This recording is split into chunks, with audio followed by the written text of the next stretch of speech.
Camera footage আছে police ঘটনা রয়েছে এই এয়ারপোর্টের এই জায়গাটা এই জায়গার ক্যামেরাটি গেলাম মোটামুটি ভালো আছে, একটু প্রেশার দিয়ে কথা। আচ্ছা, আমরা কি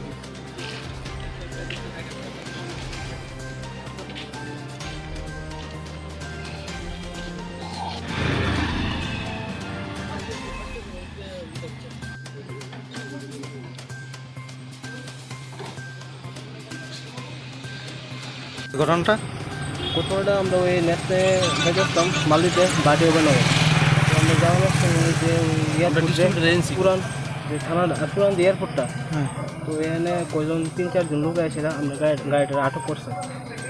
আটক করার পরে কইছে অনেক ভাষা, অনেক ব্যাড ল্যাঙ্গুয়েজ ইউজ করে গাড়ির চাবি যেমন লেগে। তারপর কইতেছে আমি কোনো নাম জানি না, অনেক ভাষা অনেক কিছু গালাজ করছে। তো আমরা গেছিলাম বিলান্তম গেছিলাম, যে বিল দিয়ে আমরা যে সারাদিনে বিল দিয়ে আসলাম। তো বিল দিয়ে আনার পরে আমার কাছে না বিল লাগতো না, একটা দেম এমন করছে আমাদের। তো আমরা তো ভয় পেয়ে গেছি গা, তো তারা লয়ে গেছে। আর জানানোর সময় কইছে যে আমার নাম সন্তোষ, এই আমার বাড়ি থেকে কইও যে গাড়িটা লইতে গিয়েছিল। এমন কয়জন আসছিল গাড়িতে তার সঙ্গে? 3-4 জন।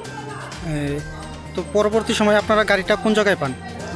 পাইছে গিয়েছিল ওই নবগ্রাম ফার্মিলটা এনে পাইছে গিয়েছিল নবগ্রাম। কি কি ছিল গাড়িতে? গাড়িতে ছিল ওই নেস্টাম, বেগুপুর ছিল, মেঘে ছিল, তারপর চকলেট দুধ ছিল। এর বাজার মূল্য কত হবে? বাজার মূল্য হবে 1,40,000। রিটার্ন মাল আছে মনে করো 80-90,000 টাকা রিটার্ন মাল আছে। এই ঘটনায় কি কোনো কাউকে আপনাদের সন্দেহ করছেন বা চিহ্নিত করতে পেরেছেন কাউকে? চিনতে পেরেছি বলতে, নাম জানি না, বলতে দেখলে চিনতে পারবো আর কি। আচ্ছা, তো পুলিশ কি এই বিষয়ে কাউকে গ্রেপ্তার করতে পেরেছেন? এখনো কোনো এখন আপনারা কি চাইছেন?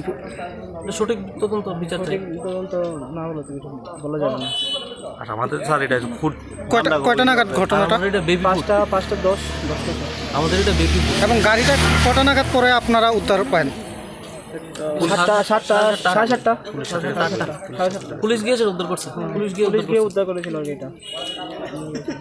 নামটা কেনা কইছে, তারপরে কইছে সুন্দর কইছে